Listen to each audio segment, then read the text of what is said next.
Welcome to ABC in the morning, live on ABC News GH. I am ABENA MANTE. Thank you so much for joining me this morning here on the show. It's the 8th of December 2025. So soon, 8 days in December already. We are inching closer to the festive season, and so I hope you are preparing yourself to celebrate. And as we say, today is 8th December. It should remind you it's been a year already since Ghana went to the polls. When we were gearing up for the polls, I remember all the time when we kept coming to you, reminding you that it is votes and not violence for you to go and cast your vote and come back home and await collation and announcement of results. A year by now, we're waiting. I mean, the results were virtually known because individual coalitions had started coming in and all. You could tell where the elections were leaning towards, and everybody was waiting for a call from one of the candidates. It's about 7 o'clock, and so around 10-11 a.m., Dr. Mahmoud Bawumia, who was the candidate for the New Patriotic Party, placed a call to then candidate John Dramani Mahama to congratulate him on winning the 2024 polls. And that set the tone for what we would know as post-elections. And so congratulations to us as a people that a year on after our general elections, we're still enjoying the peace that we jealously guard as a people. And I remember on a Monday like this after the elections, we were all waiting for the EC to announce the results. Yesterday, my producer, someone you had posted two pictures on Facebook. He was asking where we were on election day. Sammy was tired. He was a tired man.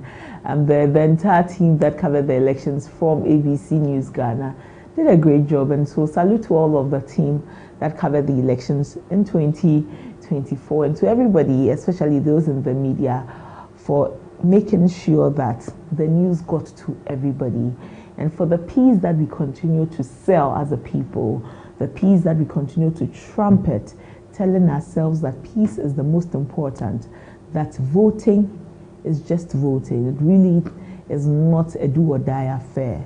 And so we pray and we hope that in subsequent general elections that we will see, it will be peaceful.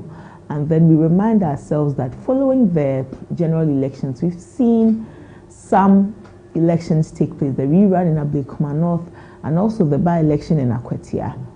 All that we saw was not too pleasing because the elections were marred by some violence. And so we pray and pray that we do not see these things happen again. Well, after John Dramani Mahama, His Excellency, and his NDC won the elections, as some will say, very convincingly, they were sworn into government on 7th January. And so 11 months on, are you happy with the John Dramani Mahama-led government? Have the various programs that they said they would do benefited you? Have you seen the implementation of these programs? Has the Mahama-led administration handled the economy as you would have expected? But for me, 11 months on or 12 months on after the elections, I'm grateful for one thing, that we enjoy the Ghana that we have. I say that because we've continued to uphold our democracy and uphold it beautifully. And so I'm very proud of us as a nation. Today on ABC in the morning, we have a lot for you. We will be looking at Benin, the Republic of Benin. Benin is one of our neighbors. What's happening in Benin? We are within the sub-region. A coup attempt that has been foiled. But coup. In the sub-region, our name is becoming synonymous with coup. what more do we do to bring stability into the sub-region? Why are the countries around us becoming so excited about coups? These are concerns we will be looking at. We'll also bring the Community Watch today on ABC in the morning, where we are looking at struggles when it comes to rush hour. At this time is 11 minutes after 7. I shudder to think about what it looks like at the various bus stops and roadsides. In my neighborhood, for instance, at this time, nobody going to circle is going to get a straight circle trotro. Trust me. Not to even talk about a straight trotro to Accra. This is what's going to happen to them. The trotro mates are going to load to just Dome. And when they get to Dome, if they are magnanimous enough, they are going to now start loading to circle. If they are not in the mood, they'll be loading to Achimota. And so if Accra is your destination, think about how much you'll be spending by the end of just this morning. And so to be able to cut all of these expenses, if you want to get a straight car, you should be getting to the station or to the roadside latest 5 a.m. To some extent, 5 a.m. is even too late. And so 4:30 a.m. And this is replicated across the country. It's either they are shortening the distances and taking multiple fares, or they lump everything together and then bloat it some more. So for a distance that should cost you some 7 cedis, when you stand at the roadside at rush hour, early in the morning or when work has closed, you pay 10 cedis and above. And you know what, you've seen it on social media. And so today we bring you stories around that. Community Watch, we come to our stations to see what's happening. About 2 weeks ago, we spoke with the GPRTU, where we spoke with the Deputy PRO. The Deputy PRO said that it is not within their power. It is within the police power to handle the situation. We'll look forward to speaking to the police very soon on this matter, because I've been at a station where there's a police, but then the mates are charging whatever they want. So if GPRTU says that it is the police that are supposed to check the mates and their drivers, what then is the MTTD doing? What then is the MTTD doing? We have a lot to look at when it comes to transportation as a country, and it ought to be looked at very much. We're entering into the festive season. Those will be traveling to their hometowns will get to the various stations, and they will be stuck because the supply is unable to meet the need. And that is the situation we find ourselves in. But as a people, unfortunately for us, when we find ourselves in situations like these, it becomes the norm. And so, let's take it like that. To what extent do we continue to accept these situations? And so we went to the various stations, and we'll bring you a report on that. And so you don't want to miss out on Community Watch today at all. We'll also bring you our main discussion. There's a lot of pressure about the scrapping of the OSP, the Office of the Special Prosecutor. Really? Is that what should be done? Is that what should be done? Anti-graft campaigners say that if the persons occupying the positions are the problems, take out the people, reset the place. In any case, we are on a resetting agenda. The Mahama-led administration says we are resetting Ghana. And so if there is a problem, remove the people. Do not scrap the office, because the office is doing some good job, or the purpose for which the office has been set up will do a great job. That is one leg of the conversation. But what do you think? Do you believe that the office is only spending our monies as Ghanaians, and so scrap the office and put the monies into more productive areas that can do more for the country? We'll have conversations on that today on ABC in the morning, and then we'll peruse it. By the end of the conversation, we'll have better understood the office and see whether we need it or not. We'll also bring you the latest in the world of sports. So much has happened over the weekend. This morning, my producer is a happy man. It seems his rival team is not doing well, And so their failure is his happiness. And so he's a very excited man. We'll be hosting the sports team as usual, and we'll have some conversations on what happened over the weekend. On Friday evening, the FIFA draw happened. Ghana is in a group. We'll discuss all of that. And then my favorite part of the show, Ghana Speaks, where we open the phone lines for you to call and share your thoughts with us on all that has been happening. Share your thoughts with us.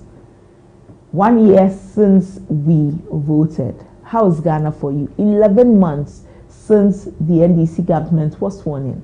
How is it for you? You call us and share your thoughts with us when we open the phone line 053-916-1609, 053-916-1609, and you share your thoughts with us, and we'll bring you Happy Hour. Happy Hour is the segment where you get to send your best wishes to your friends and loved ones, so that they are celebrating their birthday, any milestone. You send your best wishes, and we will wish them on your behalf. We are streaming ABC in the morning live on YouTube and on Facebook. The YouTube channel ABC News GH, the Facebook page ABC News GH. If you have not subscribed to our channel yet, please do that and turn on post notification by tapping on the bell. If you have not liked our Facebook page yet, please like our page and also turn on post notifications by tapping on the bell. Our socials at ABC News GH _ would love to hear from you. And so when you're watching the stream, leave a comment and we will read it to the hearing of all our viewers. This is ABC in the morning on the 8th day of December, a beautiful Monday morning. Go out there and make the most of it. Every day, like I tell you, keep hope and faith alive and do not relent on your pursuit for happiness. I root for you because they are all within your reach and you will be able to achieve them. And so today, as the week begins, keep your head up high, hold your head up and scale all of the walls, scale off all of the issues that you will face, because I trust you and I know that it is within your reach to achieve and attain all of the heights that you look forward to. We'll take a break. When we return, we bring you Front Story. Stay with us.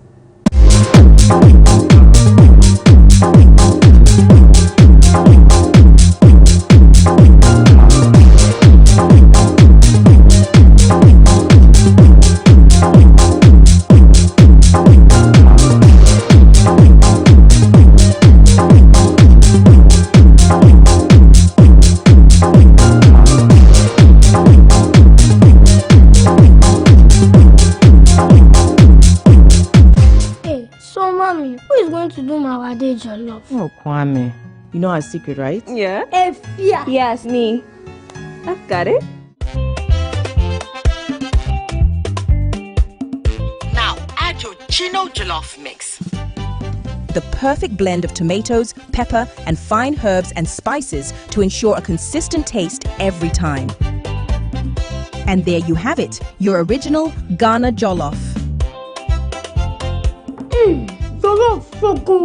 Jollof so cool. Tasty nie.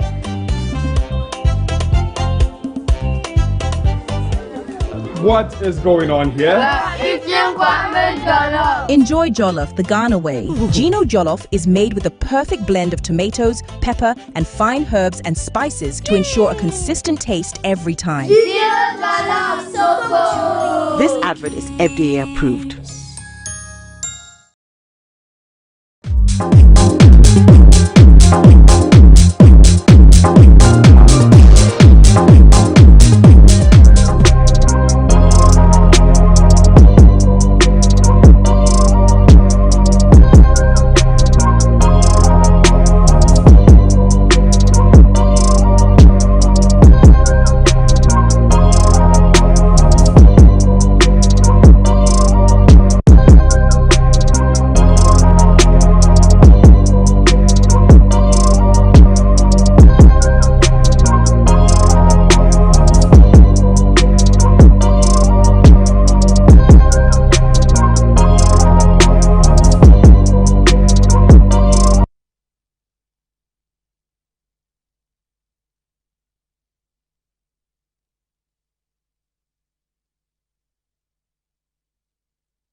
You're welcome back. You're still watching ABC in the morning. On our Front Story, we take a look at the security situation within the sub-Saharan aspect of Africa, we are seeing issues when it comes to coup, toppling of governments, and coups really are one of the things that you get worried about, because it's about destabilizing a people, destabilizing a country. Some say that there are some situations that require that there be coup. Personally, and I speak for myself in this situation, I've never been a subscriber for coups or a subscriber of coups, because the insecurity that it breeds, it's one that you're unable to recover from. But really, it's not about me this morning, it's about the conversation.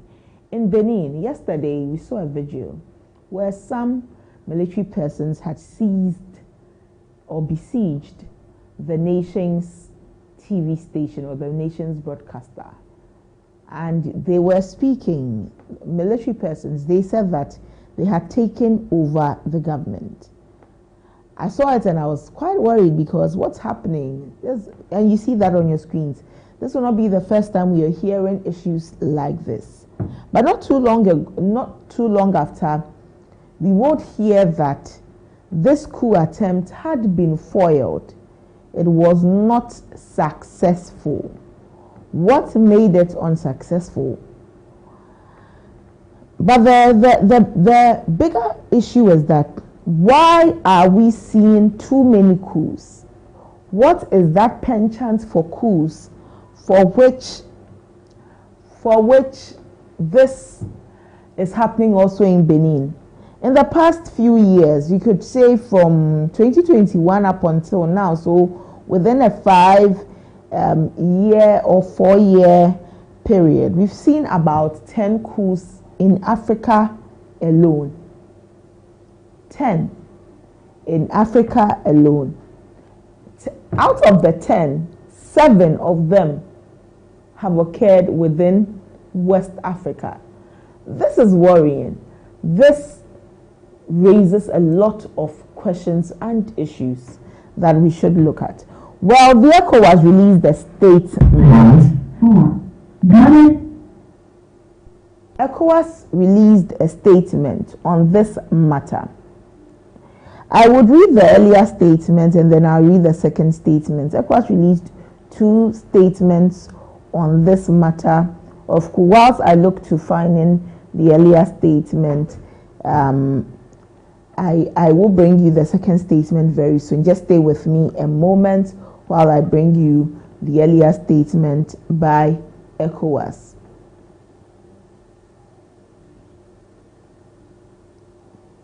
While I look at finding the earlier statement from ECOWAS, let me read the second statement that ECOWAS issued on this matter of coup. And this is number 2 statement on the Republic of Benin.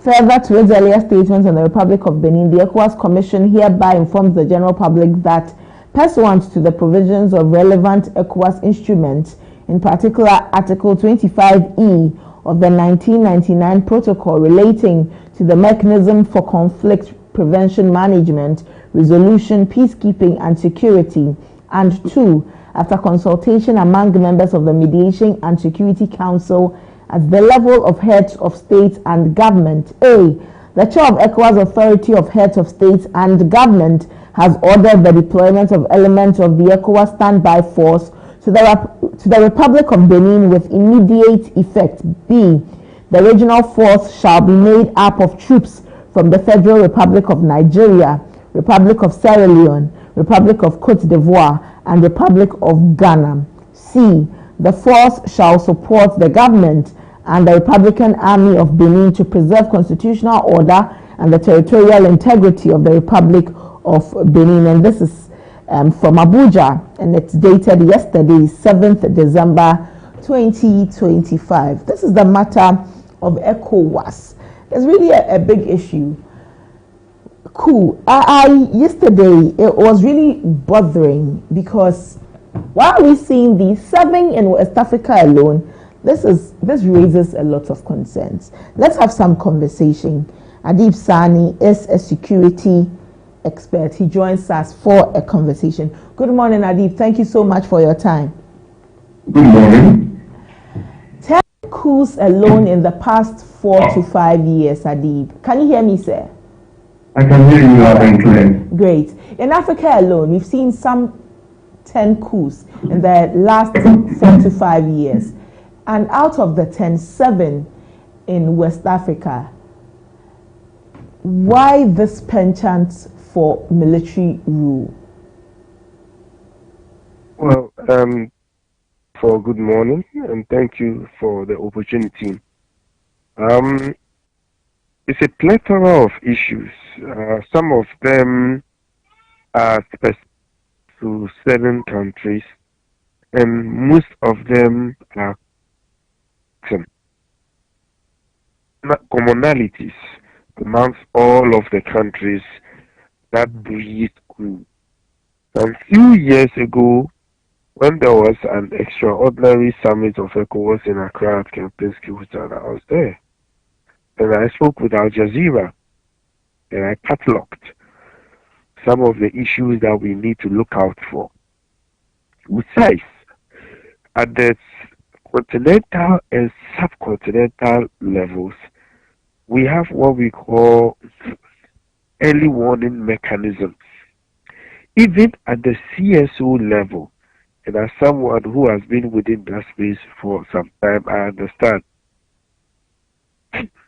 that some CSOs, including the West African Network for Peace, has developed their early warning mechanisms that seeks to take into consideration happenings within a certain setting and the possible implications. Now, let's get to the specifics. In Benin, the president was elected in 2016. He was supposed to have left because it's a 5-year thing.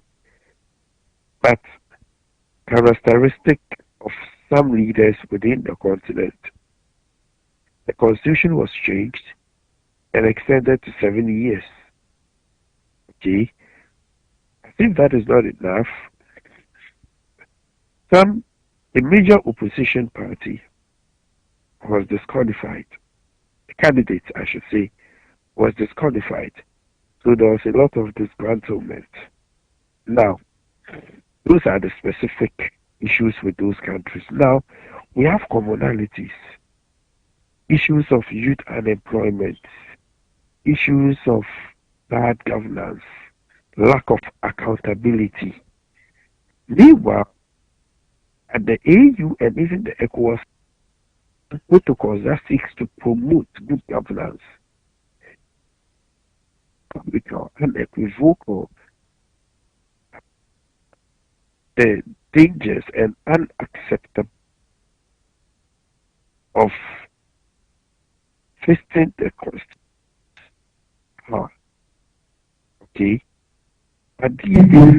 Hello, Adi. Hello. Yes, we can hear you, but unfortunately, your line keeps breaking, and so we're unable to hear you as fully as we would love. And so, if you could please position yourself better, so we are. Yes, we can hear you. You have given us some of the pointers for which we are seeing these issues. Absolutely.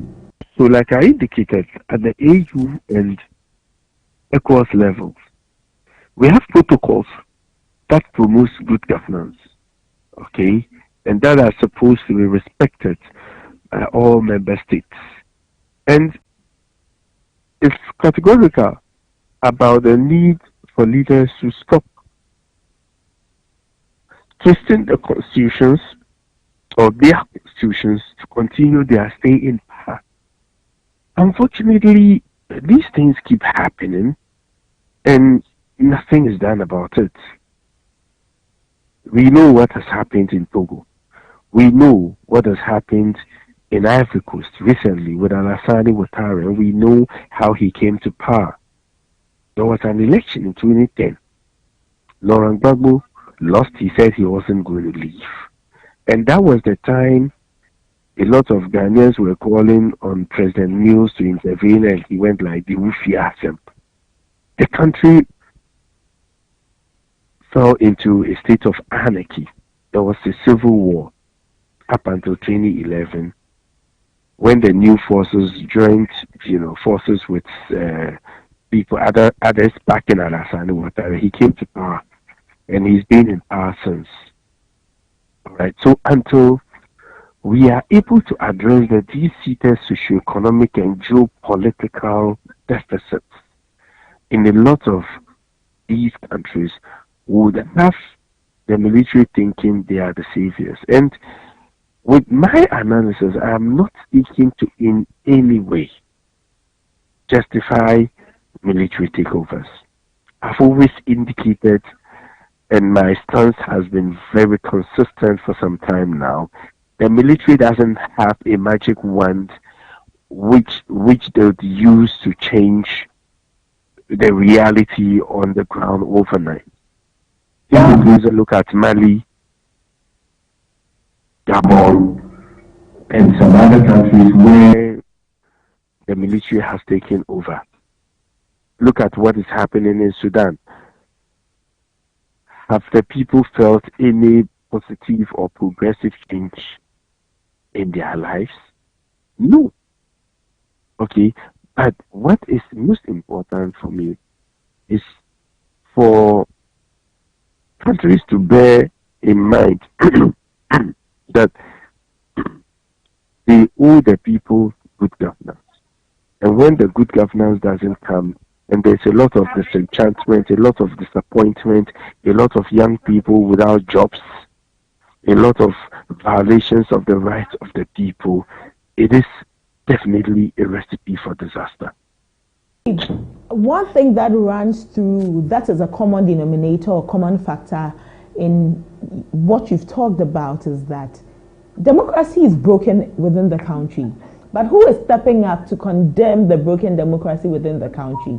Because it looks like it is based on the broken democracy for which the military is stepping in to say that we are taking over the country, and so we have staged a coup. And so it's like the very core of the matter we are not dealing with as a continent or as a sub-region. Well, the issue is, and the interesting thing is, all across the world, democracy appears to be on the decline. In fact, I've met Western diplomats. We have discussed issues of diplomacy, democracy, and they have been very honest with me. Like, even in many of these Western countries, democracy is on the decline. However, this is the interesting twist. Democracy is making gains in some few countries, which is inconsistent with the global average. And a classical example, a very unique example, is Ghana. We keep making graphically, where a ruling party loses, doesn't ask questions, immediately hands over, and its business continues, no problems. Okay? I wished a lot of countries within, especially our subcontinent, are able to learn from our model. We have come a long way as a country. A lot of things has happened, and a lot of changes has happened. We have solidified, consolidated the democracy. And if they were able to learn from us, I'm sure a lot of these coups could have actually been prevented. How do you expect them to learn from us, Adib? Within the AU context, there's what we called the Africa Peer Review Mechanism, where countries are supposed to review one another, keep an eye on one another. However, making a conscious attempt not to do certain things that would violate the sovereignty of those countries. Okay, and by peer reviewing, you are actually able to learn from each other. You are able to pick up some few points, and it's used to happen. I don't know to what extent it happens at this point. Sometimes delegations are sent from one country to another to go meet, the various political actors, just to get to learn how they are able to keep the country under a single flag and without issues. I remember before 2007, through some of these mechanisms, including the early warning mechanism, the AU developed a report that showed disturbing signs about what could possibly happen in Kenya during the 2007 elections between the main contenders, the People's National Union and the Orange Democratic Union. Not much was done about it. Meanwhile, there was a lot of case studies, there was a lot of lessons that could be learned from other places. And in the end, we saw what happened. Things got so bad that Condoleezza Rice, then the Secretary of State, arrived in Nairobi and gave her all too famous "it would not be business as usual" speech. Then President Kufuor was the AU chair. President Bush called to find out what was going on. So immediately, President Kufuor dispatched Kofi Annan of blessed memory to go to Nairobi and engage in what we call shuttle diplomacy between the two main forces. There was a lot the various political factions in Kenya learned from the venerable Kofi Annan. And in the end, it led to the power sharing agreement that eventually brought peace to that country. Okay, so if we are willing to change our ways, if we are willing to eschew holding on to power, we shouldn't have some of these problems. If we build state institutions also, and Ghana, we have very strong institutions. There's a great level of accountability, even though in the last administration we saw a lot happening and not much was done about it. But President Mahama has been very categorical. Look, make sure you are not the first to bring a scandal to my administration. And that has resonated in the ears of his appointees. So nobody would mess up. So mess up, you'll be held to account. That is what governance should be about. Looking at ECOWAS's response to this matter, sending in troops into Benin to help stabilize the country and all, is this approach the best ECOWAS could take? Well, the problem is, if Benin goes down the very dangerous path of getting destabilized, is going to have a cataclysmic implication on the security of not just that country, but the wider West African continent. Already we are dealing with a plethora of security challenges, especially from the Sahel region. Boko Haram, ISWAP is wreaking havoc in Nigeria. We know what is going on in Burkina Faso and Mali. Niger is another case. Chad is another case. And so we have a lot on our hands already. And we do also know that, look, if a country descends into chaos, criminal terrorist groups take advantage and established bases there. A classical example is Sudan in the 1990s. Al-Qaeda moved and established their base there. After the invasion of Iraq, when there was chaos, communal violence, Abu Musab al-Zarqawi formed Islamic State in Iraq, and we know what happened. And Somalia, Al-Shabaab also established a base in Somalia because there was total chaos, especially after the overthrow of Siad Barre, you know. And so if there's chaos, in Benin, it's going to cause a lot of security challenges to the West African subcontinent. That is why ECOWAS is taking it very seriously, and the Nigerians have already dispatched forces to the country to ensure it is stable.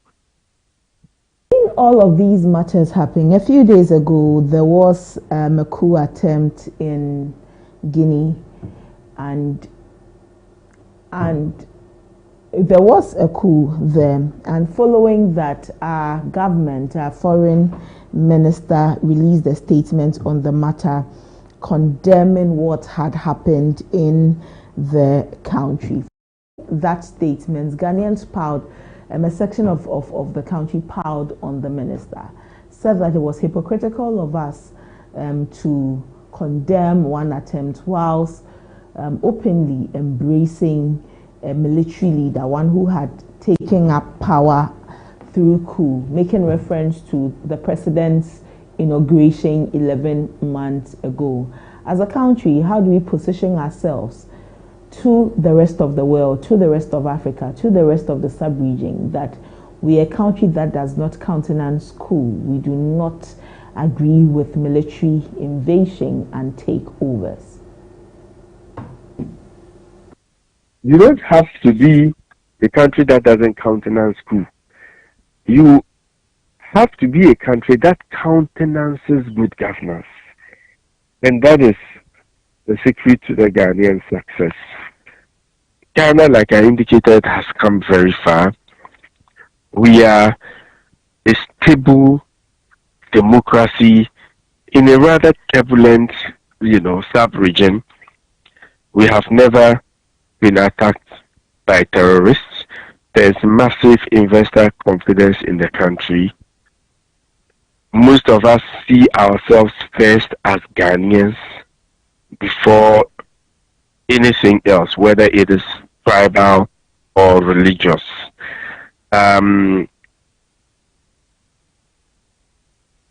If you compare to other countries, especially within the sub-region, you would realize that there is so much good governance, there's peace.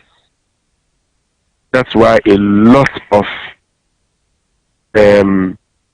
people living in the diaspora, a lot of foreigners would want to be in Ghana, especially during December.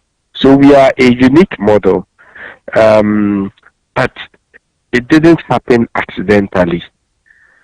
A lot has gone into it. It is about building strong institutions. It is about accountability, and it is most importantly about imbibing into the people that sense of patriotism that would make them take a bullet for Ghana. And that is what has gotten us to where we are today. Other countries can learn from us if they are willing to. And I can bet you that it will reduce this cool thing you are seeing play out all over the place. Another thing, twisting the constitution, it is not helpful. See people in leadership, they have been in power for over 20 years. It's time for them to go, they still want to be there. When you do that, you create a lot of disgruntlement, and that is usually a prerequisite to coup and other upheavals that shakes the very foundation of those countries. Well, Adi, my question earlier was that, seeing as during President Mahama's inauguration, we saw the leader for Burkina Faso, President Traoré, there. He is a president or a leader who came through coup.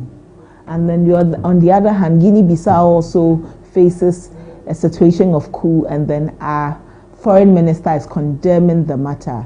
With regard to Benin's attempted coup, Ghana is part of ECOWAS, we are condemning it. There seems to be a disjoint. There seems to be issues about hypocrisy. How do you invite one coup leader to your event, seemingly given a certain idea that you agree, you support them, or you appreciate them? On the other hand, you are condemning a coup attempt. And so where do we find the balance? Ghanaians raise questions like that. Okay, so associating or engaging in diplomatic activities with a party doesn't mean you condone their actions. Okay, for example, Qatar, which has become the global diplomacy capital of the world, has been a mediator between the Americans and the Taliban, and has been housing the Taliban in Doha.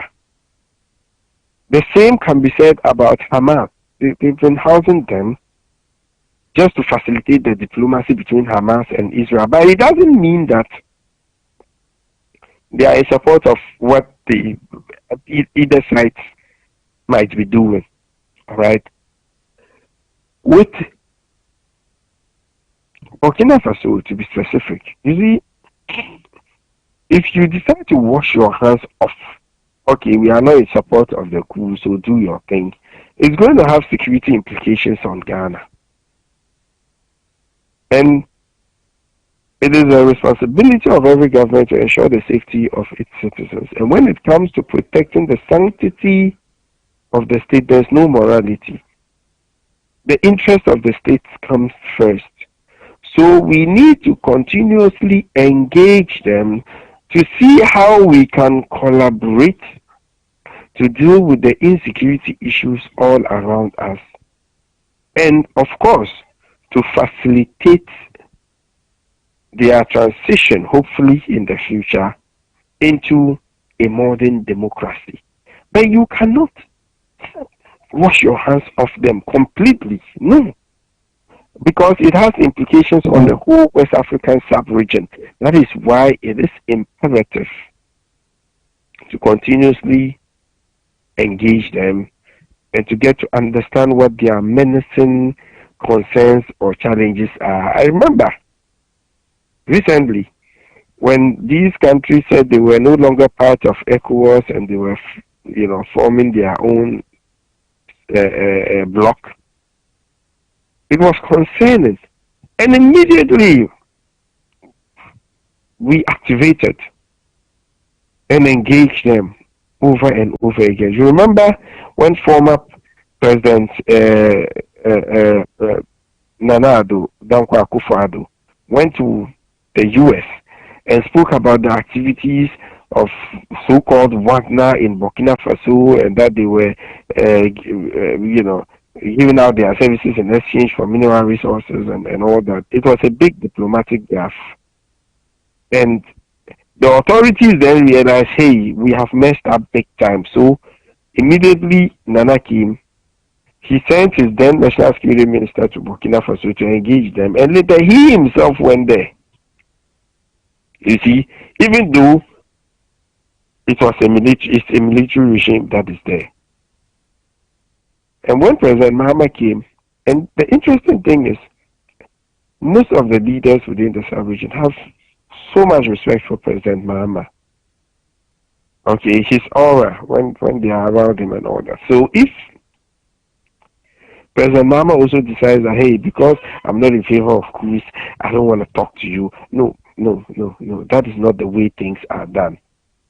And the last example, do you remember the popular saying, we don't negotiate with terrorists? I bet you do. But do we really not negotiate with terrorists? Food for thought. So much for your time this morning. We really appreciate your comments on the matter. Thank you. Adib Sani is a security analyst joining us on this conversation on the attempted coup in Benin, an issue that raises security concerns not just for the people of Benin, but also for all of us in the sub-region and even the continent as a whole. That's all for our front story. Let us quickly have some community watch. And today on Community Watch, we're throwing the lights on a matter that is very, very important.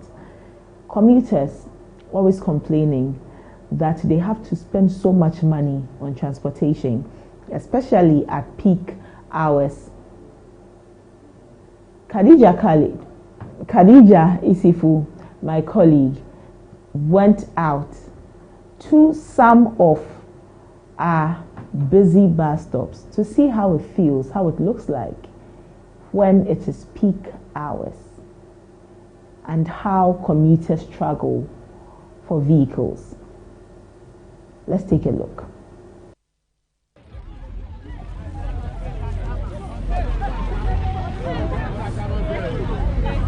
Low bus is working. I mean, it's a huge bus. It can carry like most people. So by the time you close at 5 and you get here, it wouldn't be this dense. The government's buses are able to come. At least it's going to reduce the number of people here for those who are yet to come to the station to broadcast. It's very worrying. So we are pleading with the government to help us in this situation. So we plead on the government to talk to the Ayalolo people to help us. If the government can do that, it will help.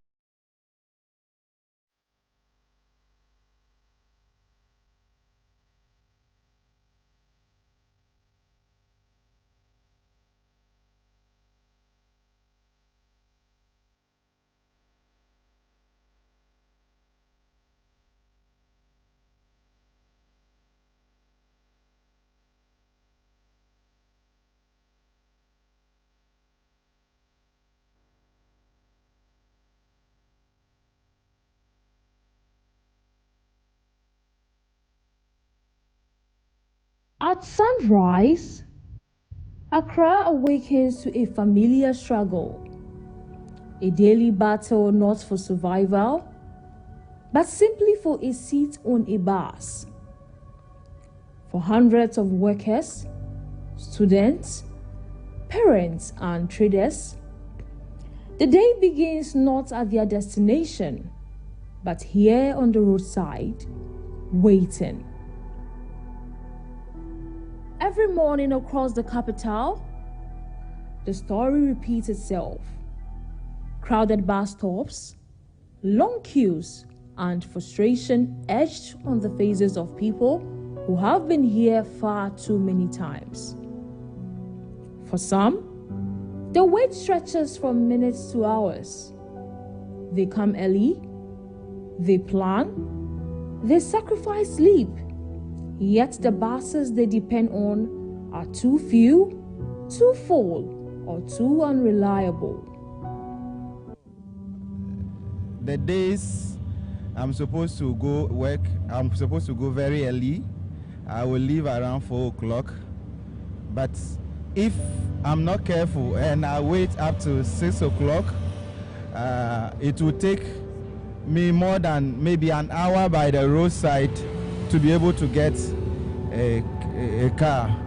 And sometimes we are congested, we be crowded at the place, and we all rush to get into the work. Sometimes we end up not getting car as soon as possible. 6 o'clock. Men 9, I feel when your car will be We used to wait for a long time. Let me say, sometimes not less than 2 hours. Oh yeah, Sometimes we close from work as early as 4. We'll be here till 6 to 7:30 before we get car. I've been waiting here more than 40 minutes now, and I'm going to Teshi. Is a situation like this every day for a vehicle to come and pick you to the destination? It's an everyday situation. It's every day. Sometimes we can wait here more than 2 hours before we get car to where we are going. So it depends every day by this thing. Maybe you can come, you get easy. Someday you come, it's more than hours. They're waiting for buses, let me say, buses to be sent to our various destinations at our various places at Teshi, Nungwa, Tema, Shaman, and Kubat. We will not be surprised standing here for about 2-3 hours before we get cars to help us to our various destinations. And in the middle of this chaos lies a painful contradiction. The Ayalolo buses introduced in November 2016 to support the private transport system have been left to deteriorate.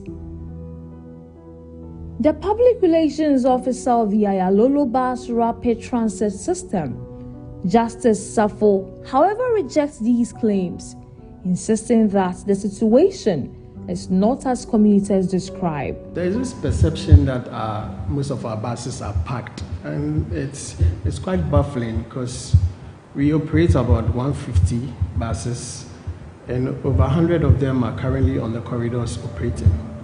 So it's quite amazing when you see most of our buses are packed. Of course, next year will be 10 years since we've been in operation. We started in November 2016, so next year will be 10 years. So it's obvious, it's normal to find some broken down buses because it's almost 10 years. But to suggest that most of the buses are packed and people are not getting access to our buses is a bit difficult to comprehend. In fact, on our traditional corridor, which is the Amasaman-Pukwasi corridor, we currently have about 40 or more buses plying that corridor as I speak to you today. We have other main corridors, Dodowa, Adenta, Medina. We have close to 20 buses on that corridor. On the Ashama stretch, we have over 20 buses. On the Kasua stretch, we have over 20 plus buses. So we wonder why people, of course we cannot serve the whole of Accra. We have millions of people in the capital city, but we are doing our best to serve our people. So our buses are not packed. The buses we have available are on the road and they are working. But for stranded commuters, the message feels simple. The solution is right there, yet out of reach. Many commuters carry stories they wish they could forget. Arriving late to work, losing pay, receiving warnings from their bosses, missing appointments, or simply feeling helpless as time slips away each day.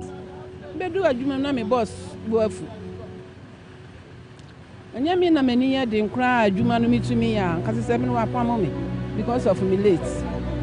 So because me name Jumana, me here Jumani yeti. Mama, no, you're worried. Go to work very late, and though our bosses know that at the end of the day, because of car, you are not able to come to work, but that does not take the fact that you are late. Boss befriend, no boss, minyaka, this, but boss, no. Say, if you are supposed to say Juma 9 o'clock, now about 10 o'clock and you're upon 10. Yet, they return the next day and the next because they have no choice.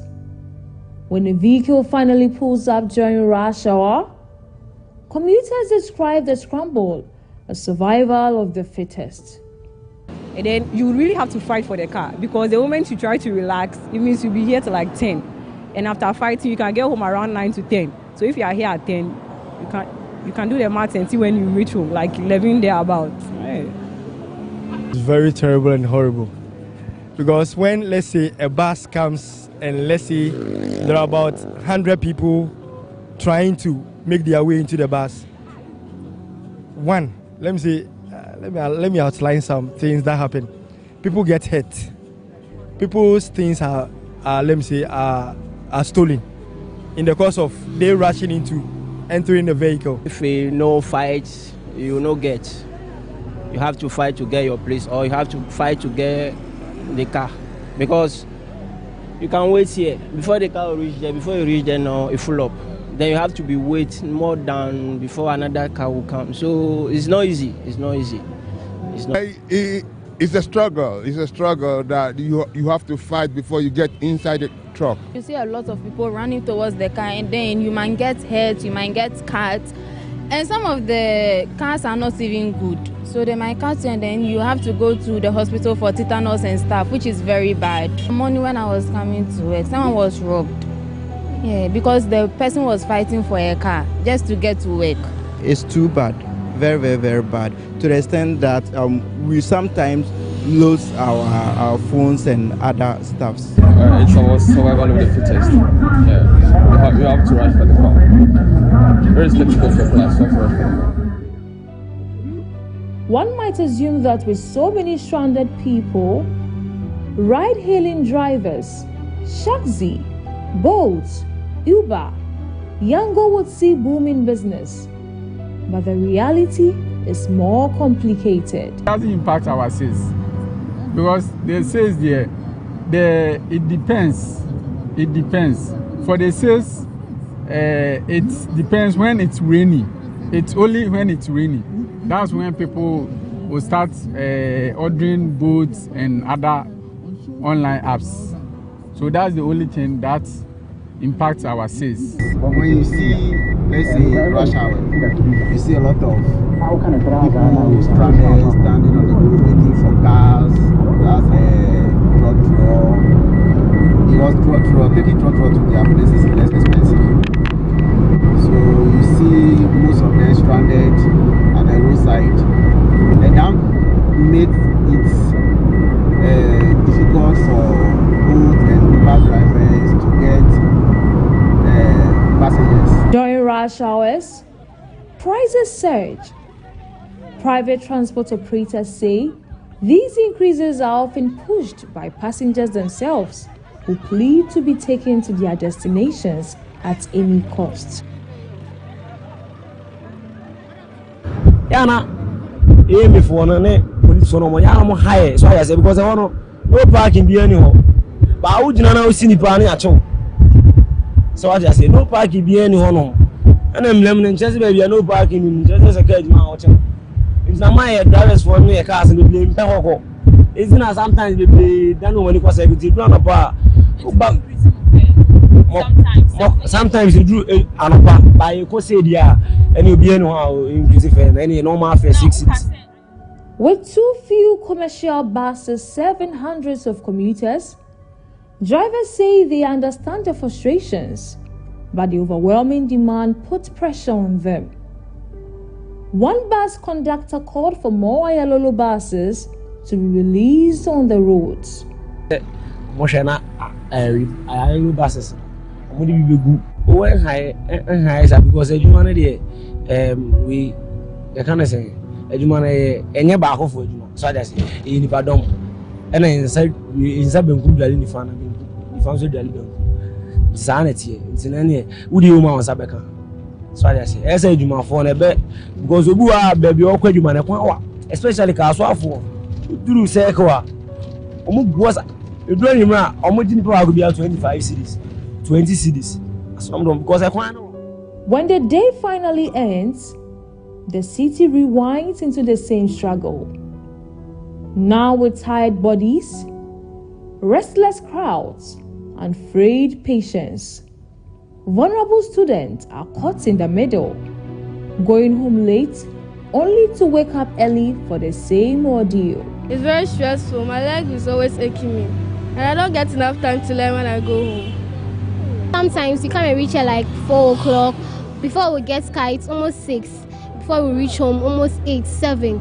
And for us students like us, we need to learn when we get home, perform some house chores and all that. But because of the stress we go through here, by the time we reach home, we are already exhausted.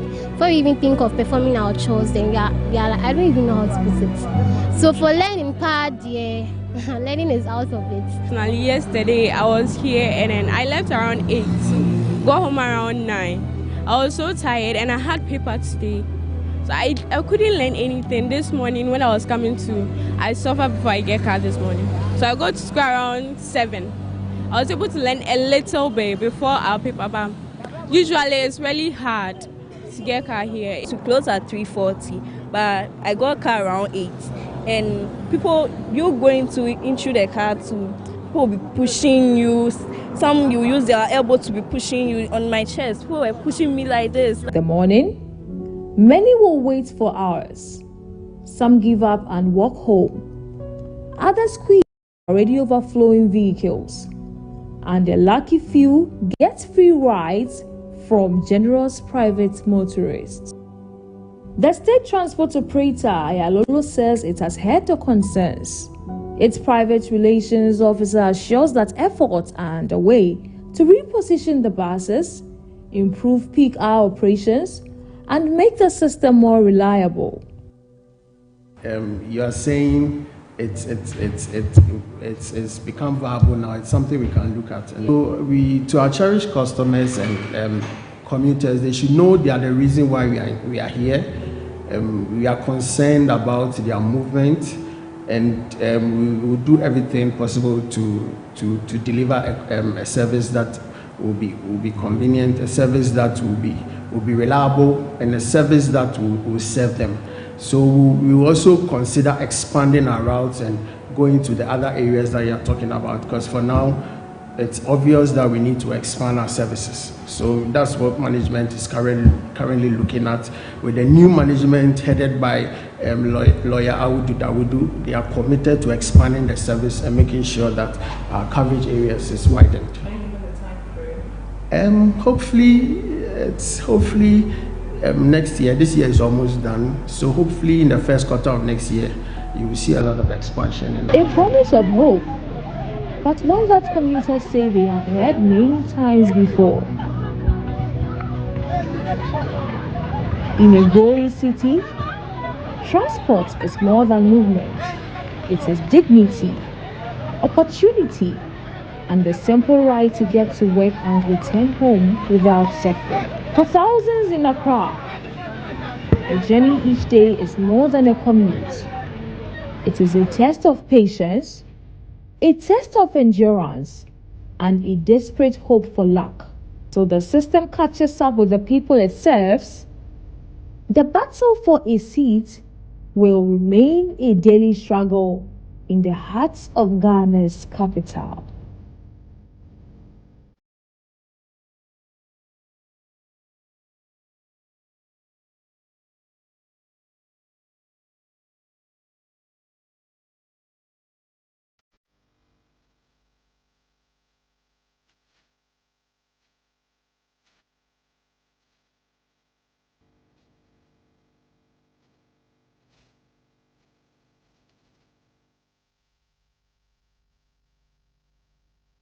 Well, indeed, left behind, this is the reality of many Ghanaians at peak hours, at rush hours. The unavailability of cars, the extortion by drivers and their mates or their conductors. For how long? If you sat in a trotro, one thing that commuters always complain about is the rising cost of lorry fares.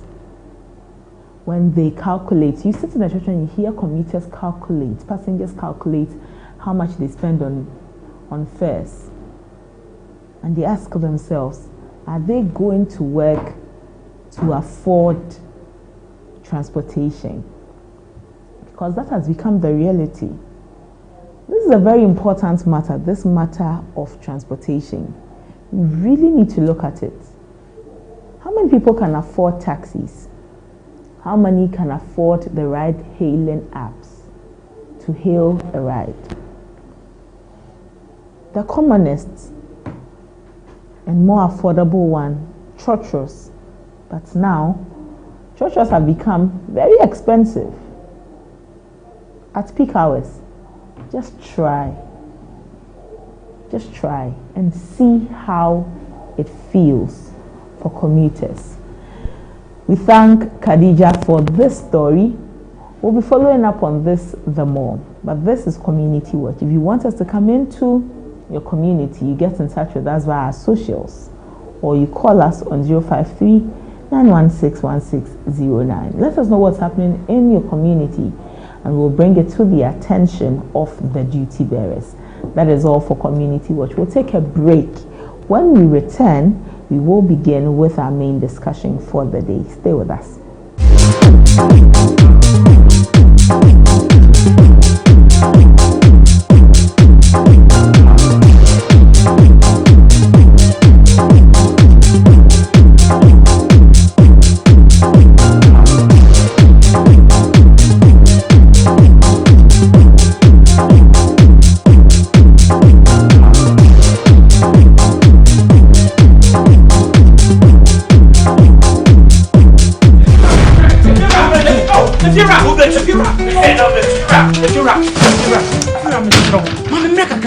Rent back with the beer open.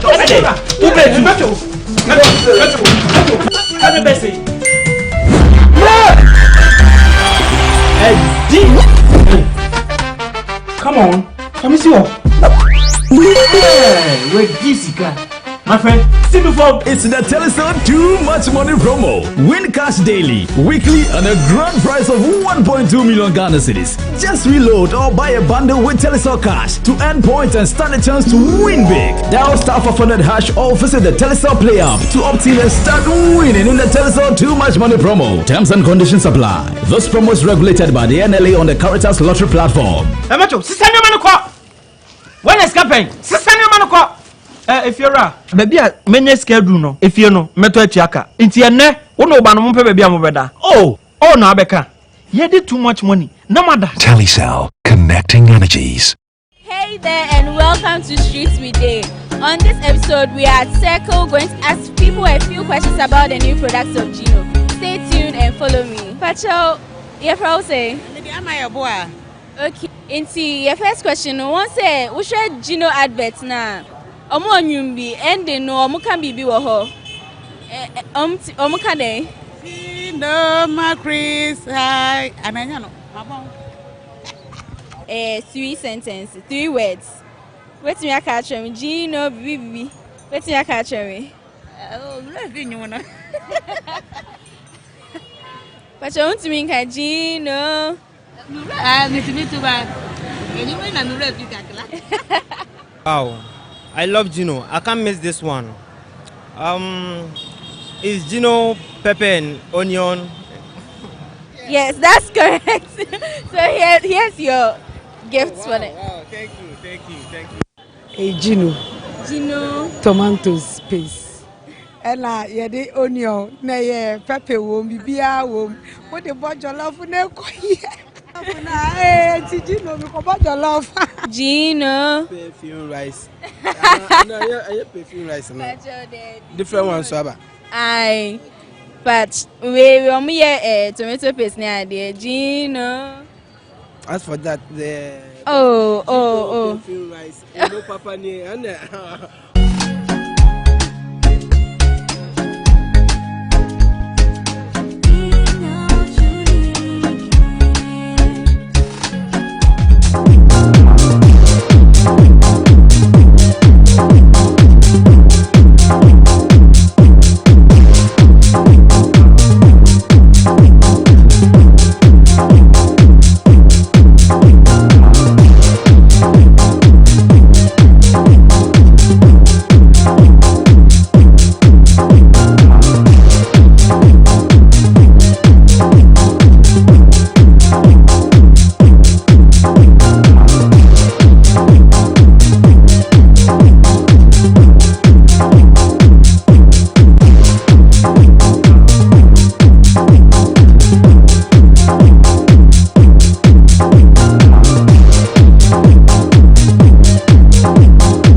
Welcome back. You're still watching ABC in the morning, live on ABC News GH. The conversation about the Office of the Special Prosecutor is still rife, with many calling for the removal of the office.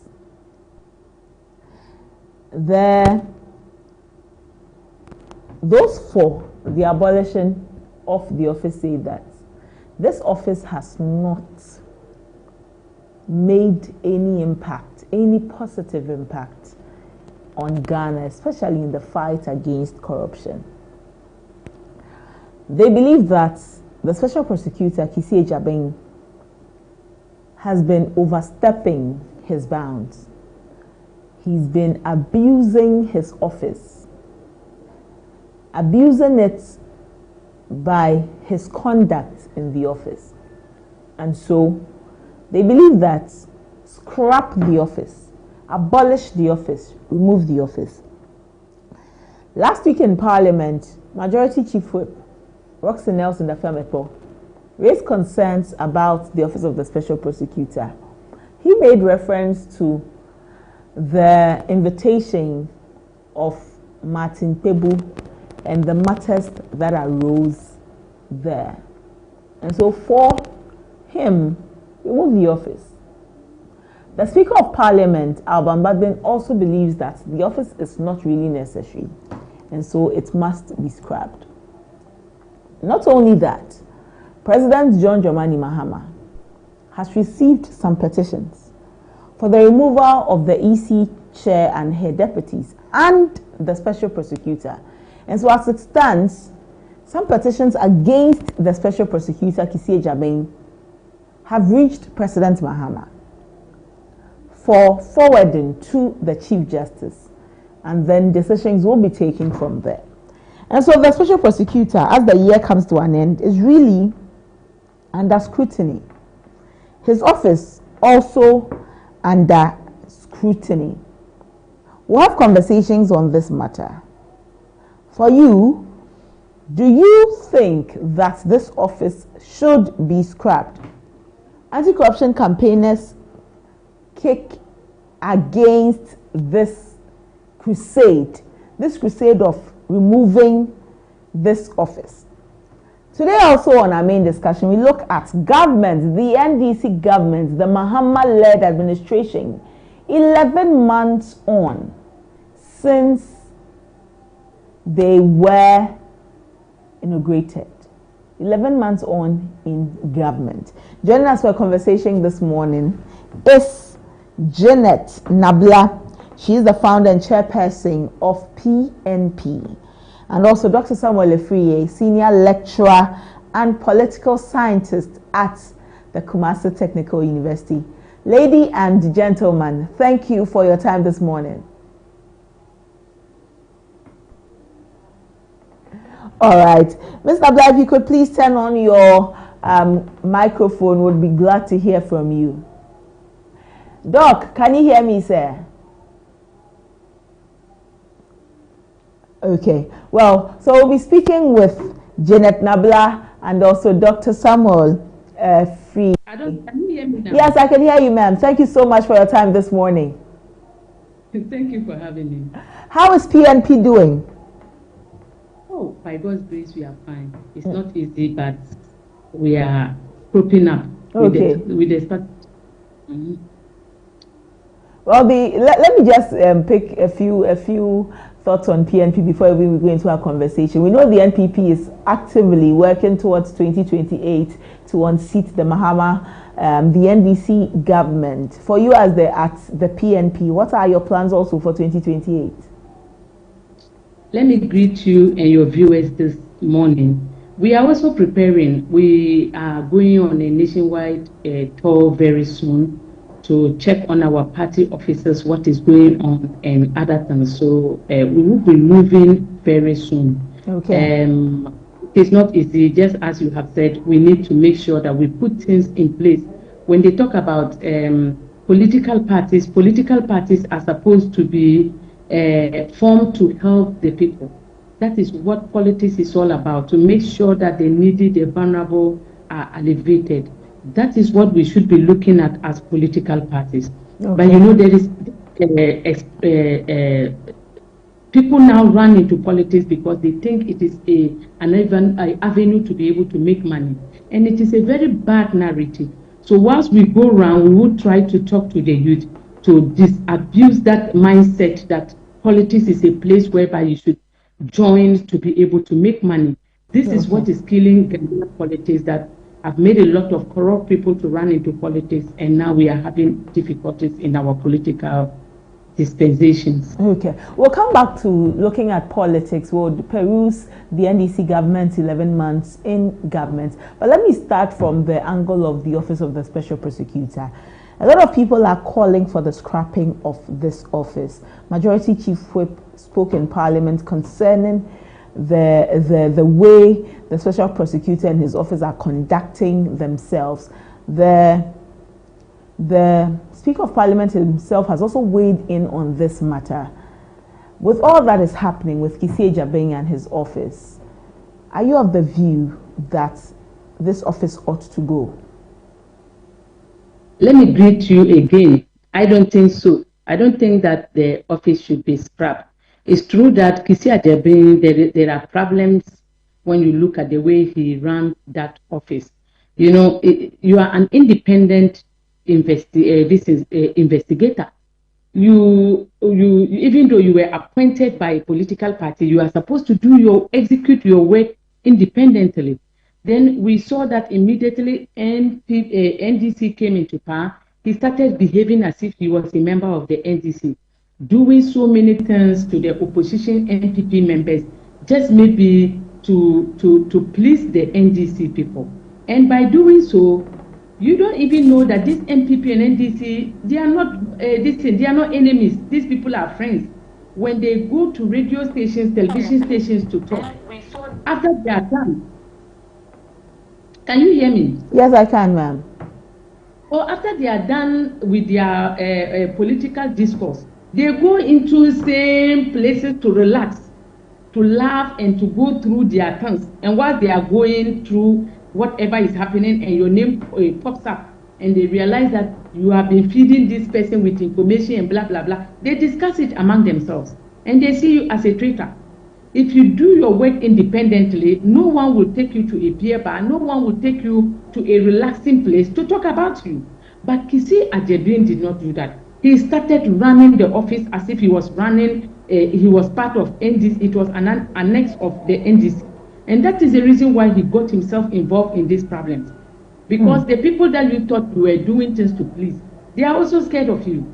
They are looking at the way you are dealing with the MPP people. If this guy, MPP, are the one who gave him the power, and now look at how he's abusing the office to head them. Hey, when we are no more in power, he will abuse us more than that, because we were not those who gave him that mandate. And by doing so, they will come together and kick you out. And that is what they are now doing. But to me, truth be told, I don't think they should scrap the office of, or they should even remove Kisi Agyabeng. I think that they should put things in place. Tell him to stop abusing his office. Tell him to stop fighting personal vendettas. You know, tell him to be neutral and independent. That you will not be there and maybe NDC appointees will call you, do this to this person, do this. Tell them, I am not here to do what you want. I'm here to do what is good for Ghana. I was appointed as a special prosecutor to help the people of Ghana, not to help a political party. So for you don't do because your party is now in power, I am here to work for you. If Kisi Agyabeng was to tell them this, they would have known that he was a man of principle. But because they call on him and he listens, they know that he's a pushover. No political party wants to work with a pushover. If I tell you that do this to this person and you do it, it means you're a pushover. So Kisi Agyabeng has watched his dirty linen in public, and both MPP and NDC they've seen, and that is the reason why they want him out. But moving forward, I don't think that we should allow that to happen. I think that he should now start behaving as an independent special prosecutor as he is. They will only prosecute cases that the Attorney General gave to some NDC members. He should bring them as part of his investigative body, and bring the MPP people also up, and investigate all of them, so that it will not be like he's doing the bidding of one and the other is going scot-free. No one should give a nollie prosequi to people who have caused financial loss to this country to the tune of 10 billion Ghana cedis. How do we do that? How can you give a nollie prosequi to persons of that nature? So I think that the Attorney General acted in bad faith. You cannot fight corruption. Corruption cannot be fought when you allow your people to go and you are following your opponents that they should come and give accountability. That is not how they fight corruption. And I want to tell the special prosecutor that, to me, I don't think they should scrap that office. To me, I don't think they should remove Kisi Ajabin. Because look at, I've been telling people how I respect Nana Akufo-Addo. I respect Nana Akufo-Addo because Nana Akufo-Addo was respecting institutions. When he picked the special prosecutor, Martin Amidu, what didn't Martin Amidu do to him? Did you ever hear him say that he's removing Martin Amidu? No. Martin Amidu called him a mother serpent of corruption. He never removed Martin Amidu. Everything that Martin Amidu did, he left Martin Amidu. That is what we call democracy. That is what we call strengthening our institutions. So for this country to work, we have to strengthen our institutions. For this country to work, we must give the institutions the leverage to be able to be independent. And I think that is what Nana Akufo-Addo did when he refused to remove the IGP. Look at the number of his party members that came out calling on him to remove the IGP. They told him the IGP is working against you. He wants your government to fall. Do this and that. They had several evidence to show to the president that the IGP was not who they thought he was. Nana Akufo-Addo refused. He left him, not like he did not know what he was doing. He knew, but he left him because our institutions must work. I want President Mahama to know that to come into power, if you cannot even do more than Nana Akufo-Addo, don't underperform. But when you look at our democratic dispensation, the NDC is underperforming in all sectors because Nana Akufo-Addo refused to remove people out of office because they are insulting him. You have come, instead of you to set up an agenda to go even higher, you have now brought the baton so low to the ground that you have started removing people that you thought are your enemies. How can you work with people who are all for supporting NDC? Are we now trying to build a one-party system? Is that what you feel, Ms. Nabila? You feel that the president is removing people who are against the NDC? That is it. That is what the president is doing. The president says that if you are not for the NDC, you must go. What happened to Dr. Kwame Nkrumah in the 1951 case, whereby they were doing kangaroo courts and arresting people? President John Mahama is doing the same thing as we talk now, because he's removing everyone. He goes to the Supreme Court and remove the Chief Justice because it was Nana Akufo-Addo who appointed the Chief Justice. He came, removed the IGP because Nana Akufo-Addo appointed the IGP. He is now on the Electoral Commission to remove so that he can replace them with his own party faithfuls. That is not how to build a country. Whatever he's doing is not right, and we must say it. You said you are coming to set up an agenda to do a resetting. The resetting is so low so that even those who started our democracy never did what President Mahama is doing. So President Mahama will live as one of the people who was intolerant. He's intolerant. If you are not his, like, if you want to work for the country, you have a problem with President Mahama. You have to do the bidding of the NDC. And to do the bidding of the NDC, even if you try to do the bidding like the way Kisi Ajabin tried, he will still remove you and bring his party member. That's what he believes in. And this is not how to practice. Okay. I have told people that Ghana, we are not practicing democracy. This Mahama second time regime is a military regime. This is not democracy, whereby people cannot talk. Even the media are being chastised for publishing things. When the media publish something, they will be chastised. So the media are now even very careful what they publish because they are trying to guard everyone. Look at the cybersecurity bullying law that they wanted to pass. Can you imagine this? This bill, when passed, is going to be an infringement on even journalists. Media cannot even listen because they will be locking some of them because of the way the thing is carved. You can do that. You cannot create a one-party system. Ghana have practiced democracy since 1992, and you cannot come all of a sudden. You want to build a one political party that all those who are in the country should be supporting your party. Either they support it or you will not agree. And these people are state institutions that were mandated with the powers to protect Ghana, not your party. But this is not what is going on. He wants to change everyone so that those who are against him, he will just abolish and then just cancel their institutions, like Kisi Ajabin. Even though Kisi Ajabin has abused some of his powers, I think but Ms. Nabila, the concern is that for Kisi Ajabin, he came in to fight corruption, but we've really not seen the tangibles, the results of the fighting corruption. All that you can associate with Kisi Ajabin is holding press conferences here and there, telling us what somebody has done, and already prejudicing the people against certain elements or individuals that he wants to prosecute. And so really he's just been a social media or a media special prosecutor, not really going after the things that need to be gone after. Actually, in that aspect, I believe with you to some extent. You know, when you are doing things and the media is not aware, you are in darkness. That's what happens. Because if I am doing things and the media is not aware about what I'm doing, I do things in darkness. You know, Dr. Edward Nasir Mahama was the ambassador at large. He did several things, but he never came to the media. Because of that, the media asked, what work did he do? He did not do anything. He was there doing nothing. But he worked so hard, roaming around all countries to check what is happening in our embassies, unraveling that when letters are written to Ministry of Foreign Affairs, they don't answer. Opportunities that they get in other countries, that they write letters to Ministry of Foreign Affairs for them to be able to come in to help in getting something for the country. They refuse to answer the letters. So many things that he uncovered, but he never brought it to the media. I told him, you should have organized some conferences to let the media know the work you were doing.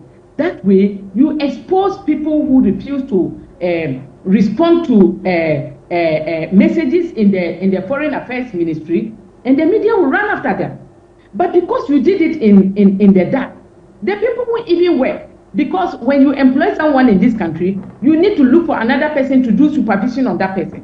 So what Kisi Ajabin was doing, although it's not, if like he's sending someone to court and he comes to tell us that, oh, this is why I'm sending the person to court, but not to indict like the way he usually does.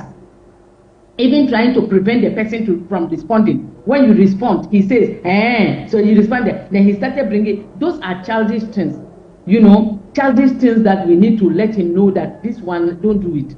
But not to scrap the office or even ask him to go. No. Someone will say that he spent so much money and yet did nothing. Hey, even telling someone that I'm investigating you, this is what is going on, is to curb corruption. I'm telling you, the main mandate of Kisi Ajabin office is not only to recover assets, but it is also to make sure that it tame down corruption. And that is what, and to me, I think the taming down corruption, NDC, they are scared. They have seen what is happening to the MPP. You think they want to scrap it for nothing? They are thinking of how to be able to steal. To steal, if Kisi Ajabin office is there, even if they appoint someone from their own party, the person one day will join hands with the next party that is coming to deal with them. That's why they want that office scrapped. It's not because the office, money, and blah, blah, blah. We are getting something from it. Exposing corruption alone, people who are corrupt, is enough. You see, people will not know how it's going to curb corruption. You see, when you come out to say that I have taken money, that is my investigation, so I'm sending Janet to court to see whether, so that the court can deliberate on the issue and come up with a finding. Don't you think that another person who wants to operate my office will be scared to steal?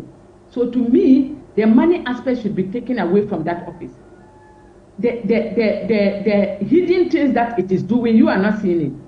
It is working so hard in the dark or under the curtains to be able to cut corruption, and that is what we should be thinking about. So it's true he has done things. He has come out with some media conferences, which I think is good though, to let Ghanaians know what he's doing. But the indictment is what at times I don't want. The euphoria and then trying to do like I am. Those are the things we don't want. We want you to work. We want you to be professional in all your dealings. Look at Ken Oforiatta. Ken Oforiatta said he won't come back because of the behavior of Isi Ajabin. Because if Paul Adumotiri, you can call Paul Adumotiri and detain him for almost 3 days in your custody for what? Do you think, and for some mere thing about a Christmas tree, do you think that the allegations you have leveled against Ken Oforiatta, if he comes and you put him into your distance, will he come out? He will not come out. So the fear and then the intimidation is what we don't want. Even when a person has committed a crime, the person is innocent until proven guilty by a court of competence jurisdiction. A man told you that he's sick. His lawyers are in. Some of the people you have accused are in. Why don't you add all of them? Send your case to court. I've heard people say, go and bring him, go and bring him. Whether he brings him or not, what do you want him? The case in court can go on. If you are not around and your lawyers are around, some of the people that they accuse you of are around, why do you want somebody who is sick to come? If not because you guys want vendetta, if not because you are like personality, you just want to punish Ken Oforiatta. He told you he's not feeling well. He is treating himself. Allow him. Let him treat himself. After the court has given a verdict and he is guilty and he refused to come back, you can now be doing all these things. But look at how they are doing. Always trying to do personality. That is what I don't like. That is what I think that this country, we have gone above that. This is childish, this is immature, and a country we should not be passing through this route. We have so many difficulties, and the government has come into power, and instead of solving those problems, what is he doing? He is following his opponents, trying to divert attention into things that doesn't matter. Ken Oforiatta is not coming back. He is treating himself. Go ahead and send him to court. Let the court determine that whether he's guilty or not. When he refused to come back to serve his sentence, in case he's guilty, you can now be looking at how to go and bring him back into the country. And we'll all support you, because it is not you, it is the court. This one is even above you. The court will take over, and then police and other things will take over and bring him back into the country. But they are forcing you, NDC, they are forcing you, and because they are in power, you want to please them, then you are also dissing. You see now you are there, they have run away and said you should have stood on your grounds by telling them that don't tell me what to do. Whether Ken Oforiatta is here or not, we can try him whether he's here or not. He is treating himself. He asked that he opted for Zoom. Do investigation on Zoom. What do you want the face-to-face for? In this era, 21st century, you are asking the person, you have to calm down, you have to calm down. What is that? And people are saying, he ran away, he ran away. He ran away, he is still here, the lawyers are still here. They said we are ready to defend him in court. Let's go ahead and do that. You, the government, you have so many different things on your head that you have not been able to execute. Instead of you to be focused on what you want to do, you want to divert the attention of Ghanaians by running after your opponents and doing all these childish gymnastics. We are tired. Ghanaians did not vote for this. Ghanaians did not vote for the NDC government.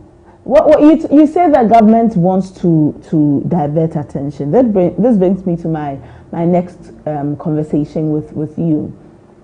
11 months on, government took over office on 7th January, so it's been 11 months. 7th December was 12 months. And so I will pick your thoughts on how government has conducted itself. But let me go to Dr. Samuel Free and let him also weigh in on the special prosecutor. Doc, thank you so much for your time, sir. Yes, Abena, good morning. Good morning, Doc.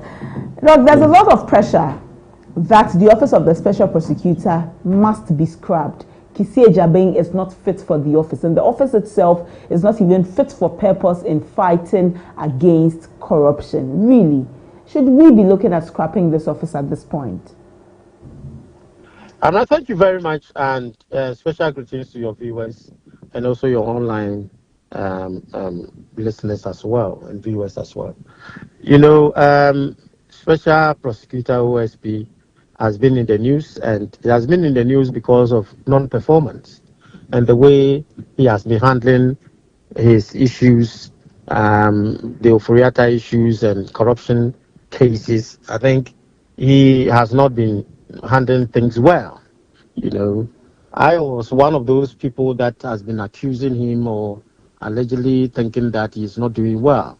Because when you consider the amount of investment that the government has pushed into the OSP to come out with a lot of issues to handle corruption, where so far more than 700 million Ghana cedi has been invested or has been sent to that office.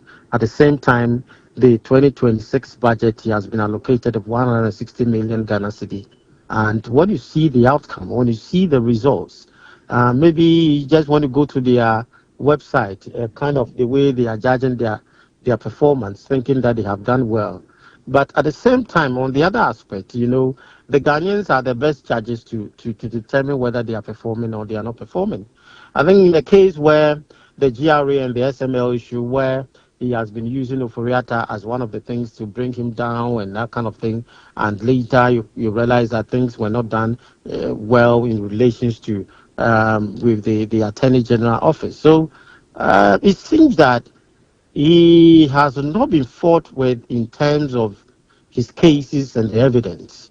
And this ended up with an issue where Martin People issue came in, where he has to use some kind of authoritative way to handle him and those kind of things, some bail conditions. And so for some of us, we see OSP, the person involved and the office, as something that is not making a difference in our corruption fight. And I think that the personality involved, we started from Martin Amidou's time. He has to resign. And we thought that a new person coming in with young mindset was also not, and also coming in to sing and to come accuse other people. Always, he has not done anything wrong. He always accused people. No, I was not having a collaboration with the security agencies. I was not having the support of the the courts. I'm not having the support from this. Always that he is doing the right thing, but others are not helping him. That is what he has labeled his office to be, and his office that has also been labeled as an office of a media encounter. The office has been seen as one of the office of, I think, government communication center, where you always come out. When it comes to these corruption, you don't come out just like that. When you move to other countries and you see how these OSP tries to handle issues, it's like what the Yoko are doing. You know, Yoko don't come out to do a lot of press conferences. They will do their investigation. They will call you and then try to handle you with all these kinds of... This call will be recorded. So mostly that is how it is. This call is no longer being recorded. Sometimes it is the way things are being done by this OSP in handling some of these issues. And I think he's not doing well, and we have to we all have to come in and say that. But the office per se, you know, when you look at the responsibilities and the role, the duties and that has been assigned to Yoku and the public prosecution office at the Attorney General of the police, you see the OSP is doing most of the things that this office office had been doing. So for some of us, we see it as overlapping of functions, and I believe that I will be in support of scrubbing the office, because we have not seen it relevant so far in fighting corruption. But wouldn't you give it time? Wouldn't you give the office some time? In the past few months that we've seen the special prosecutor himself come out, speak about cases, post on his socials and all. He talks about, like he said, some of the impediments within or on his way. And so shouldn't we give the office some time to mature them more and see what it can give us? Because this is an office for fighting corruption, and that alone, as some anti-corruption campaigners will say, that alone is a deterrent to some persons, unscrupulous persons who may want to embroil themselves in corruption activities. Abna, I totally disagree with you. If you can't do the job, you just get out from the office. You know, you don't go to office and sing. You don't go to office and accuse people. If you can't do the job, you just resign, as Matthew Amidi did. You know, you see, when you were given the responsibility, you were given a job.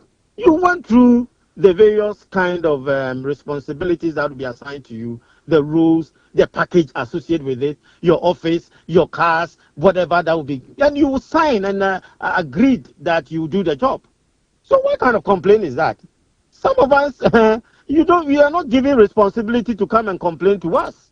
If you can't do the job, you just resign. That is what people do.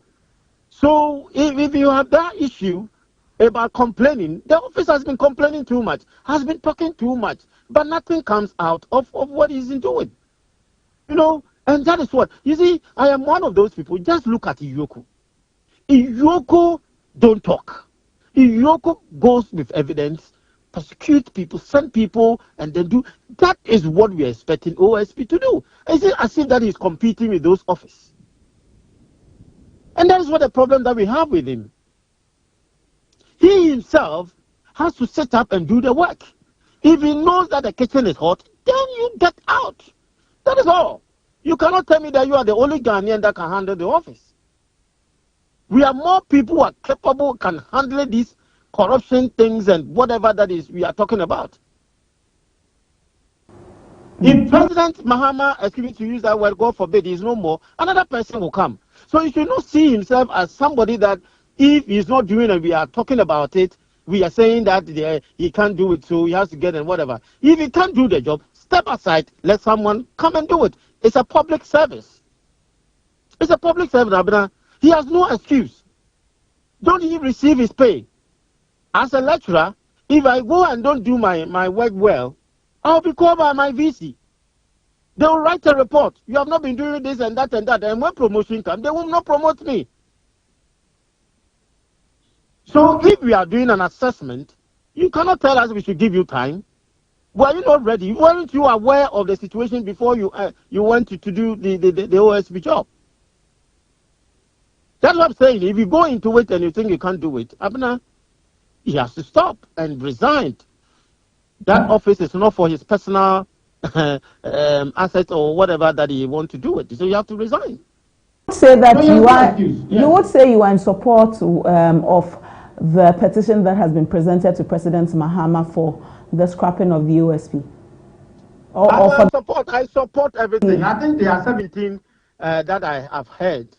I think they should all send it to President Mahama for him to forward it to the Chief Justice to look at it. We're looking forward to seeing what more comes up from there. But let me move on to 12 months since the 2024 elections. And I'll start with you, Ms. Nabla. On December 7 last year, Ghanaians went to the polls and decided that they'll give President John Dramani Mahama another opportunity to lead the country. And so this was the beginning of the second coming of JDM. 11 months since the Mahama-led administration has been at the helm of affairs of the country. How would you assess their impact so far? Ms. Nabla. Okay, so when you look at the dollar, it's somehow stable and ready to them, but there's more to it than just a stable dollar. I usually look at the dollar situation and I ask myself, in 2024, before Nana Akufo-Addo left, Belapa, the water, the medium one, it was 27 Ghana cedis.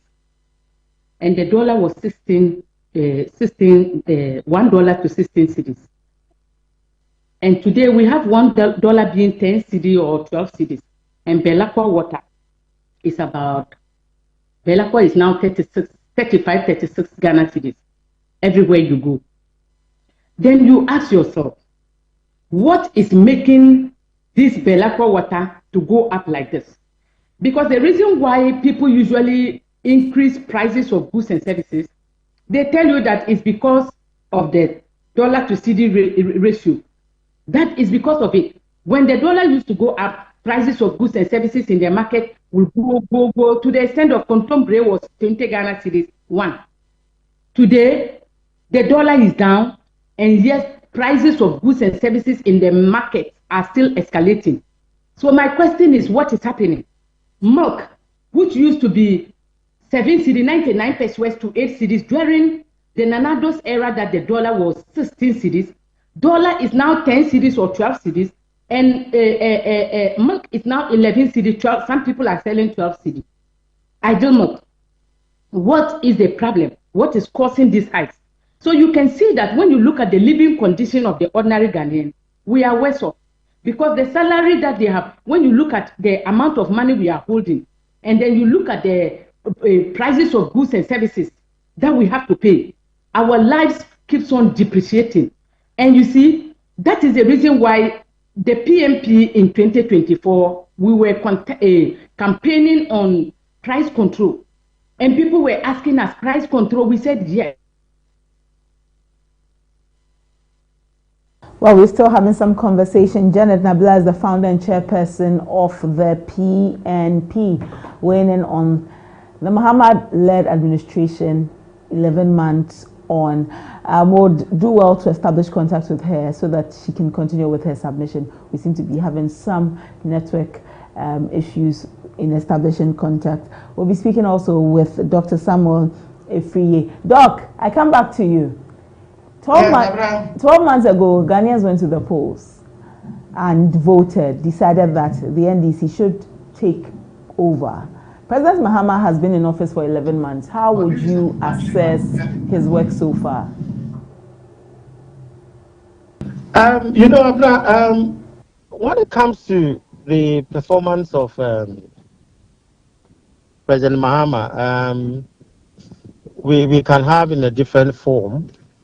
11 years in the office, his performance has been varied, and we can describe some as good, some as I think in school is more room for improvement.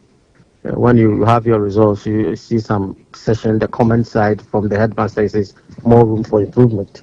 So I would say that for our peace and security, we will still continue to give President Mahama, even though we have some parts of our country still experiencing some kind of skirmishes here and there. We can say that in general, the security of this country has been well intact for his tenure for the 11 months. Again, we can also give credit to him for the economic stability, because when you look at the figures, you look at the data, even though some of us may have an issues about how they are managing some of the stabilization or some of the economic strategies, but as all of us will have different ways of going to heaven, we will say that, well, since as compared to what he came to meet of inflationary rates, we talk about the dollar exchange rate and those things going up so much, food prices going up, and we can see that so far that session, that economic perspective, we are not saying that everything is okay. No, we can't say that, but comparing to what he came to meet, I think there's some kind of improvement in that field. We talk about employment. Employment is something that still the government still hangs on to it with an interim job for party parties for them, and that's what has been doing. That is what we have been doing. If it's the responsibilities of government to create jobs, where we have to focus on the private sector, for the private sector to create jobs. Where they come the youth employment agency, we come out these youth employment days and trying to handle. Yes, we don't have any issue with that, but at the end of the day, these jobs are just short while, just some few time to handle that. So it becomes very obvious that for employment, I think the government is not being forthwith. I think it's 1 year. Maybe let's see that the following year we see more private sector coming in to handle some of these sustainable jobs for our young ones. But quite unfortunate that when it comes to the governance aspect, we talk about the judiciary, we cannot take it away that the precedent has been set for this government for the politicizing the judiciary.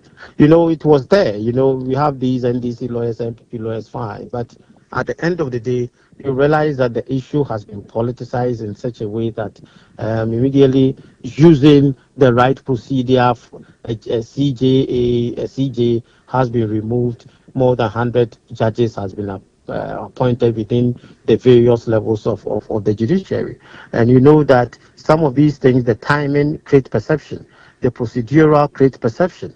And that is something that posterity might decide for President Mahama about whether it's a bad president or a good president. But some of us, it's something that may be a critical role because it means that the judiciary is touchable.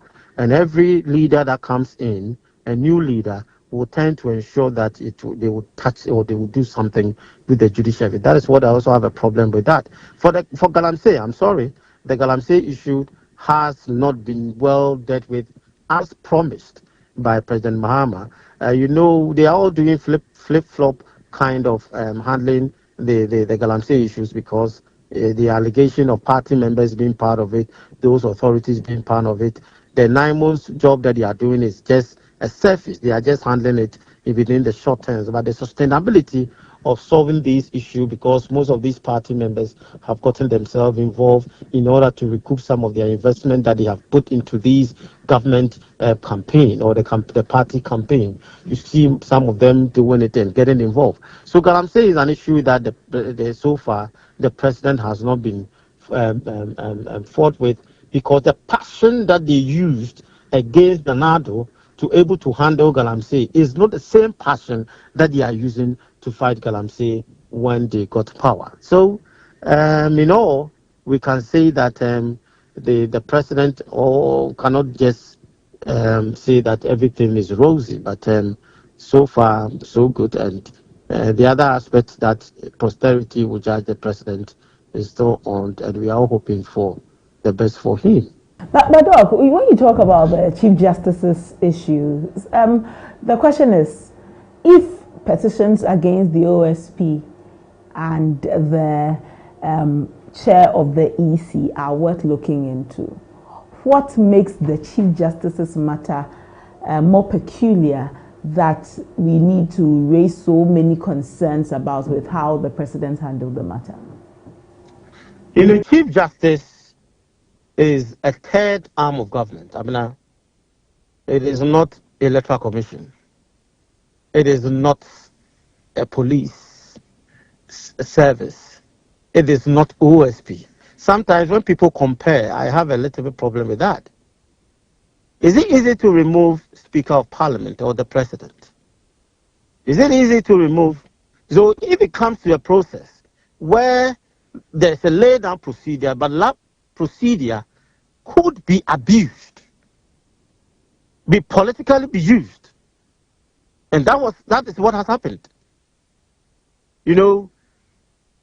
That judiciary is a third arm of government. So it's not just an ordinary position that you can easily just go into a process and then remove the person. That's the issue that we are talking about. So the comparison with OSP and those things doesn't come near. That office, that third arm of government should not be seen as easily to walk over it with procedural kind of thing, and then people get away and use their own systems to put in place. That is what we are talking about. So, Chief Justice is not just an ordinary person. That person can be the president. Acting president, excuse me to use that word, acting president. Most petition has been forthcoming with other kind of precedent. I learned that Georgina Wood, President Mill's time, a petition was said. All chief judges at the time, there's an element of petition. But the question is, what posture What perception do you want to create? Immediately you came to the office, a procedure or motion was set in place to remove her. All what was being done was a political emotion in a procedural way. Timing is a critical factor. At the same time, within the shortest possible time, more than 80 or 90 judges was appointed within the various levels at the court. So the perception, it could have been done in a different form, it could have been done in a different way. But when you create perception, you think that a third arm of government can easily be removed, you are not treading cautiously with that third arm of government. That is what we are talking about. And that is something that this government has set a precedent. Whether it will be bad or good, let posterity judge us.